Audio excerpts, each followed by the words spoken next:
Hello and welcome to the Tabletop Games blog topic discussion. Breaking down walls. As we commemorate the fall of the Berlin Wall 30 years ago, I wanted to talk about walls in tabletop gaming and look at what walls there are still that might stop people from enjoying the hobby or becoming a part of our growing community. I don't proclaim to be able to tear down all the walls that still exist, but hopefully my thoughts will start a constructive discussion and help move us forward in some way. Maybe we can look back in 30 years and see the positive things that have happened and evaluate what else needs to be done. Let me start by saying that I think overall our hobby and community are positive places to be and that tabletop games have helped a lot of people in a lot of amazing ways. Just watch the amazing YouTube series Starting Role and you will find a lot of examples where the hobby has provided a safe space or somehow offered support to help people through tough times and come out stronger. I also find tabletop games a way of spending time where I don't have to worry about anything. I can switch off for a few hours and immerse myself in another world and spend time with friends. The escapism element of playing games is important to me and many other people. It can have a hugely positive effect on mental health, which is something I've heard many people talk about. Gaming events are also ways of making new friends in a relatively easy way. You already share the same hobby and interests, so if you can find games that you all like to play, then you're on to a winner. I found this myself at the Gaming Rules meetup at this year's Essen Spiel. It was so much fun having people to join me and play games with me. In fact, games create a focus that allows people to come together and not feel pressure to talk about their worries or problems. Anne Jones of Cards or Die explained this so wonderfully in a recent episode of the Tabletop Inquisition podcast. You can be part of a regular therapy group where you can spend a couple of hours playing games, and if you feel comfortable you can talk about your problems, but equally you can just enjoy playing games. Of course, nothing is ever just positive. There have been plenty of occasions where individuals or groups of people have had very negative experiences. The many reports of sexual attacks by industry figures who abuse their position of power clearly show that our community is not immune to problems that face society as a whole. So even though I said above that I think that the community as a whole is safe, there's still a lot that needs to be done. There are also many reports of people having been abused verbally in a sexist, racist or other ways, which is unacceptable and again reflects the state of society as a whole, unfortunately.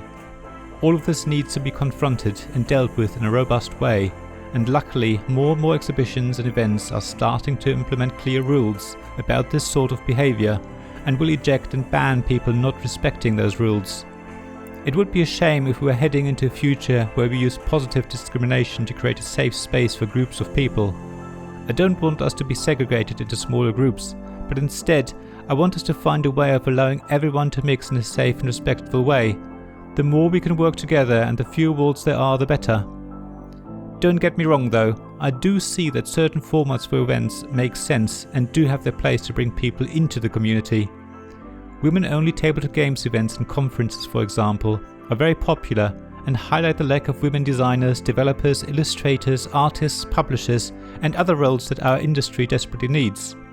I would say that these exclusive events already have had a positive impact, with more women designers successfully getting their games published, and I hope they will continue to do so. There are other groups of people who also need this positive focus to encourage a more varied community, where there's a greater mix of ideas, experiences, skills, emotions and everything else that makes our hobby a more positive and exciting place to be. What is great is that designers and publishers are starting to head in the right direction.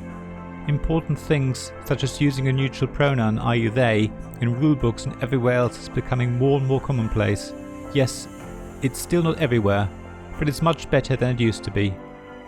Colour blindness is also much more of a consideration in games, but there's still many more things that our industry needs to take more care over. Having Catherine Steppel consider blindness and making a game that uses it as a key mechanism in the game is great. Seeing Stephanie Jessup make game tutorial videos for the deaf and hard of hearing is another amazing example of how our industry is moving forward. Yet, there's a lot more to be done and it will take a long time to be standard across the industry. We're still behind when it comes to gender identity, mental health, physical disabilities and other areas just like the rest of society. As I said at the beginning, I don't have all the answers. In fact, I have no answers. I only know we can move things forward. and we can all do our own bit to make our community a more inclusive and safer place. Let's be respectful to everyone and try to be understanding. None of us know what someone else might be going through. They might be putting on a brave face, or they might just want to spend time where they don't have to worry about anything. Try and help people in whatever way they need, but ask them if you're not sure rather than assuming something. Unless you have personal experience with something, you will probably be surprised to find what someone needs help with and what they don't.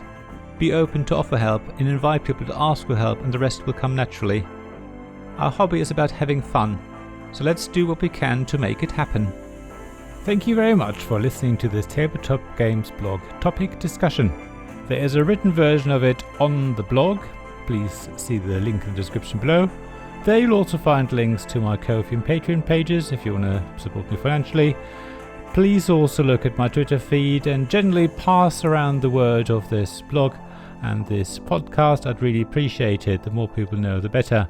If you are on Apple Podcasts, please also leave a review and leave some stars. But other than that, thanks very much for listening, and I'll hope to see you again soon. This podcast was made possible by my Patreon supporters: David Miller of Subquad Publishing, James Naylor of Naylor Games, Paul Grogan of Gaming Rules, Robin Kay of Ruined Sky Games, Sarah Reed of Undine Studios, Tim Vernick, and Richard Simpson of We're Not Wizards.